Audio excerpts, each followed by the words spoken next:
तो आज के इस लेसन में हम बात करेंगे एरिया ऑफ पॉलीगन्स की। यहाँ पे हम देखेंगे कि अगर हमारे पास वर्टेक्स के कोऑर्डिनेट्स पता हों तो उस केस में हम एरिया ऑफ पॉलीगन कैसे निकाल सकते हैं। तो आइए दोस्तों देखते हैं। तो दोस्तों सबसे पहले हम बात करेंगे एरिया ऑफ ट्राइंगल की।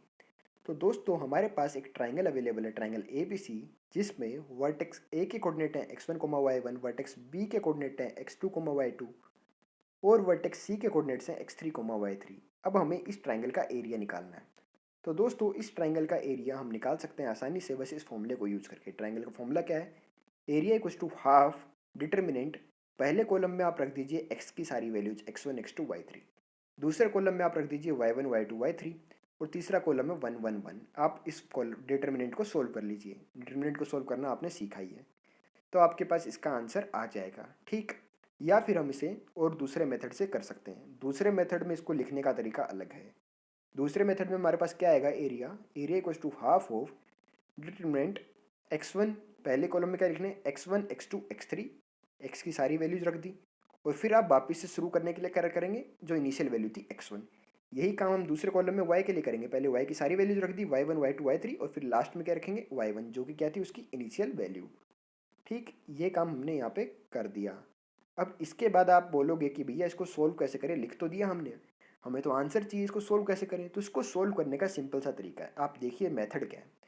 मेथड ये है कि एरिया हाफ है, इसको डिटर्मिनेंट को सोल्व करने के लिए क्या करना है आपको? x1 into Y two minus x2 into Y one. ठीक, समझ में आया? नीचे आ रहे हैं तो आप क्या कर रहे हैं? एडिशन में, बाकी ऊपर वाली टर्म ऐसे सब्ट्रैक्शन में। ठीक, फिर क्या करेंगे? Plus x2 into Y three minus x3 into Y two. समझ में आई? फिर क्या करेंगे? x3 into Y one minus x1 into Y three. तो ऐसे करके चाहे 3 हो चाहे 5 वर्टिक्स हो, हम आसानी से किसी का भी एरिया निकाल सकते हैं। ठीक, तो आइए दोस्तों अब देखते हैं कि 3 से ज़्यादा वाले फिगर का कैसे एरिया हम निकाल सकते हैं। तो दोस्तों for more than 3 side figure we रफली plot the points and then we use the previous formula. तो दोस्तों हमारे पास क्या होगा कि 3 से ज़्यादा वर्टेक्स वाले फिगर भी आएंगे। तो उस केस में क्या करेंगे? हमें डायरेक्ट फॉर्मूले पे नहीं लगाने बैठना, क्योंकि उस केस में क्या होगा? x1, x2, x3, x4, x5 का क्या है? ऑर्डर इंपॉर्टेंट है कि किस ऑर्डर में आ रहे हैं वो। तो अगर ऑर्डर चेंज हो जाएगा तो आंसर भी चेंज हो जाएगा हर बार। इसलिए आपको क्या करना है? सबसे पहले आपको रफली प्लॉट करने के देखना है और फिर उनका पर्टिकुलर ऑर्डर में आएगा। रफली प्लॉट करने से मतलब आप लोग देखिए, इस एग्जाम्पल के थ्रू मैं आपको समझाता हूँ। दोस्तों यहाँ पे क्वेश्चन है हमारे पास, find the area of pentagon whose vertices are 4,5, 3,-6, -5,6, 0,-7 and -7,-2। तो यहाँ से हमें एरिया ऑफ पेंटागन निकालना है जिसकी ये 5 वर्टेक्स हैं।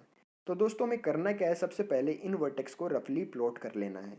रफली प्लॉट करने से मतलब आप लोग देखिए कौन सा वर्टेक्स कहाँ पे लाई कर रहा है, किस क्वाड्रेंट में लाई कर रहा है। तो अगर हम बात करें 4,5 की, तो 4,5 क्या होगा? फर्स्ट क्वाड्रेंट में लाई करेगा, इधर मान लिया।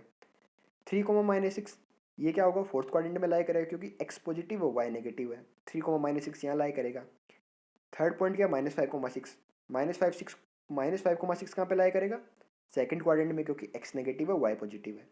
0,-7, 0,-7 यहाँ पे कहाँ लाई करेगा? नेगेटिव वाई एक्सिस पे। ठीक, और पांचवा पॉइंट क्या? -7,-2, इसमें दोनों नेगेटिव है, इसका मतलब क्या होगा? थर्ड क्वाड्रेंट में लाई करेगा। तो ऐसे करके हमने इनको रफली प्लॉट कर लिया। रफली प्लॉट करने पे हमें ऐसा ये पेंटागन मिल गया है। ठीक, तो अब हमारे पास सीक्वेंस मिल गया। ये क्या होगा? x1, y1, ये क्या हो जाएगा? x2, y2, ये x3, y3, ये x4, y4, ये x5, y5। आप चाहे कहीं से भी स्टार्ट करो, मतलब क्लॉकवाइज में आपको ऑर्डर लेना है सेम। अगर आपने पहला ये x1, y1 लिया तो ये x2, y2 हो जाएगा। ठीक, तो ये चीज़ है। तो हमने क्या किया इस केस में? x1, y1 यहीं से स्टार्ट किया। तो हमारे पास एरिया क्या आ जाएगा? हाफ ऑफ, फिर आपको क्या बोला था मैंने? पहले कॉलम में आप सारी x की वैल्यूज रख दीजिए पहले तो x में क्या किया? पहली टर्म क्या है? 4, दूसरी टर्म क्या है? 3, 0, -7, -5, यहाँ तक आई। x की सारी वैल्यूज कवर होगी। फिर मैंने आपको क्या बोला था? फिर से इनिशियल वैल्यू, तो फिर से इनिशियल वैल्यू क्या आएगी? 4। ठीक, अब y वाली वैल्यूज में क्या आएगी? 4 के साथ में क्या था? 5, 3 के साथ में क्या था? -6, 0 के साथ में क्या था? -7, -7 के साथ क्या था? -2, -5 के साथ क्या था? 6। तो y की वैल्यूज खत्म। तो फिर मैंने आपको क्या बोला था? फिर से इनिशियल वैल्यू, तो ये आ गया 5। तो इसको हमें सोल्व कर देंगे तो हमारे पास एरिया की वैल्यू आएगी। इसको सोल्व करना कैसे है? हाफ ऑफ 4 इंटू -6, ये क्या करना है? पॉजिटिव, तो कितना आया? -24। फिर क्या बोला था मैंने, ऐसे ऊपर जाएंगे तो क्या करना है, सब्ट्रैक्ट, तो कितना आएगा -15। फिर नेक्स्ट स्टेप में क्या होगा, 3 इंटू -7 तो कितना है -21। फिर क्या था, 0 इंटू -6, 0 हो गया, कोई दिक्कत नहीं। फिर 0 इंटू -2 करना था तो 0, माइनस -7 इंटू -7 तो -7 इंटू -7 कितना था, 49, तो क्या हो जाएगा -49। फिर क्या करना है, -7 इंटू 6 तो कितना हो गया, -42। फिर क्या है, -5 इंटू -2, -5 इंटू -2 कितना था, 10, तो उसका माइनस कितना हो गया, -10। फिर क्या हो जाएगा, -5 इंटू 5 कितना हो गया, -25, और 4 इंटू 6 क्या हो गया, -24, क्योंकि इस डायरेक्शन में क्या करना था, नेगेटिव, तो ये अपने पास क्या आ जाएगा, एरिया। तो ऐसे करके आप सोल्व करोगे तो आपके पास इस डिटर्मिनेंट की वैल्यू क्या आ जाएगी, हाफ ऑफ 210। तो इसकी वैल्यू हमारे पास फाइनली हम देख सकते हैं कि हमारे पास आ गई 105। ठीक, अब आगे बढ़ते हैं। दोस्तों आप लोगों ने सुना ही होगा कि 3 कोलिनियर पॉइंट्स में का से जो ट्राइंगल बनेगा उसके लिए एरिया क्या आएगा, 0, क्योंकि 3 जो कोलिनियर पॉइंट्स हैं उनके लिए हम पहली बात तो ट्राइंगल भी सही से नहीं बना पाएंगे, तो इनके लिए ट्राइंगल बनेगा ही नहीं। तो उसके लिए हम क्या करते हैं कि for 3 collinear points area of triangle 0, क्योंकि ट्राइंगल बनता ही नहीं तो एरिया कहाँ से आएगा, 0 ही आएगा। ठीक, तो इस कॉन्सेप्ट का हम यूज़ करते हैं यहाँ पे, किसी भी पॉइंट्स को कोलिनियर प्रूव करने के लिए हम ऐसे यूज़ कर सकते हैं। तो आइए देखते हैं कैसे। तो दोस्तों यहाँ पे हमें देखें इस क्वेश्चन को, तो इस क्वेश्चन में बोला गया कि if A B C are collinear, A है λ,3 पॉइंट बी है 5, पॉइंट सी है -1,5, then find the value of lambda. ठीक, ये तीनों पॉइंट्स क्या हैं, कोलिनियर, तो अब हमें लैम्डा की वैल्यू बतानी है। तो मैंने आपको बताया कि अभी भी कि अगर 3 कोलिनियर पॉइंट्स है तो उनसे एरिया ऑफ ट्राइंगल क्या बनता है, 0। तो यहाँ पे हम क्या करेंगे, ए बी सी से एरिया ऑफ ट्राइंगल निकाल देंगे। एरिया ऑफ ट्राइंगल निकालना अभी आपको देखा है हमने पिछले फॉर्मूले में, क्या करना है, एरिया ऑफ ट्राइंगल क्या हो जाएगा, हाफ ऑफ, फिर ये वैल्यूज क्या करना है, पहले x1 की सारी वैल्यूज लिख देनी है। तो x1 की वैल्यू क्या आ गई, λ5 -1, पहले कॉलम में λ5 -1, और फिर क्या करना है, इनिशियल वैल्यूज क्या आई, लैम्डा।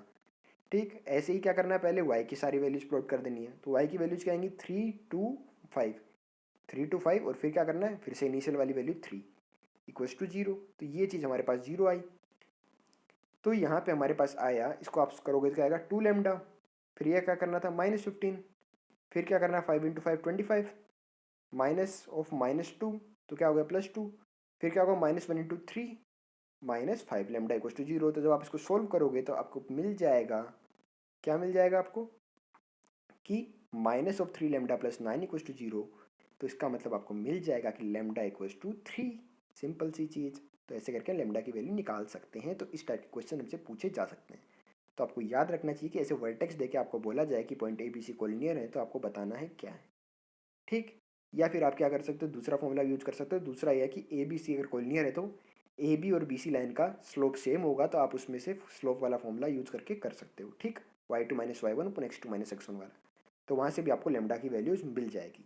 वो तो इस एरिया की बात कर रहे थे, इसलिए मैंने आपको बताया कि एरिया वाले कॉन्सेप्ट को यूज करके इस टाइप के क्वेश्चन को कैसे सोल्व कर सकते हैं। ठीक, अब दोस्तों एरिया की बात कर रहे हैं तो हमारे पास एक टर्म और आती है यहाँ पे, एरिया ऑफ पैरेललोग्राम निकालने के क्वेश्चन हमसे पूछे जाते हैं। तो आइए देखते हैं कि एरिया ऑफ पैरेललोग्राम कैसे निकालते हैं। तो दोस्तों हमारे पास यहाँ पे एक पैरेललोग्राम है।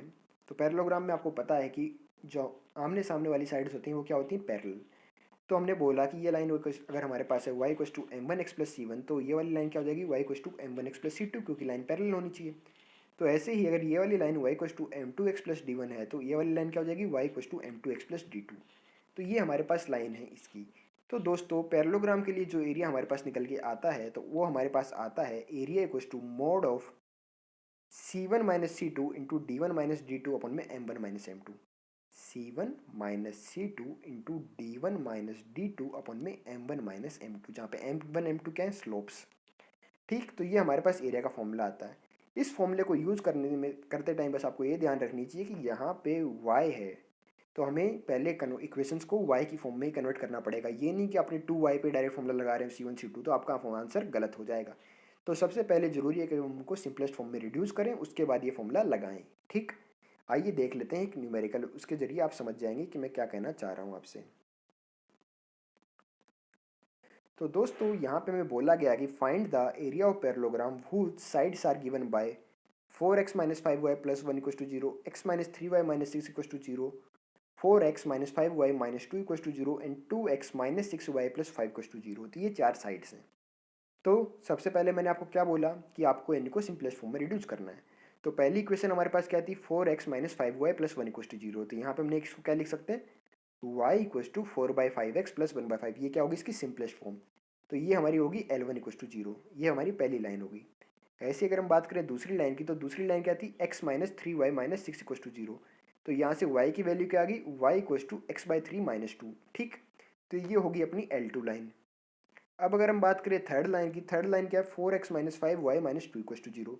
इसको सिंप्लीफाई करके लिखेंगे तो हमारे पास क्या आएगा, y equals to 4/5x minus 2/5। ये होगी हमारी थर्ड लाइन। और अगर हम बात करें फोर्थ लाइन की, तो फोर्थ लाइन हमारी क्या थी, 2x minus 6y plus 5 equals to 0। तो यहाँ से हमें फोर्थ लाइन क्या मिली, y equals to x/3 plus 5/6।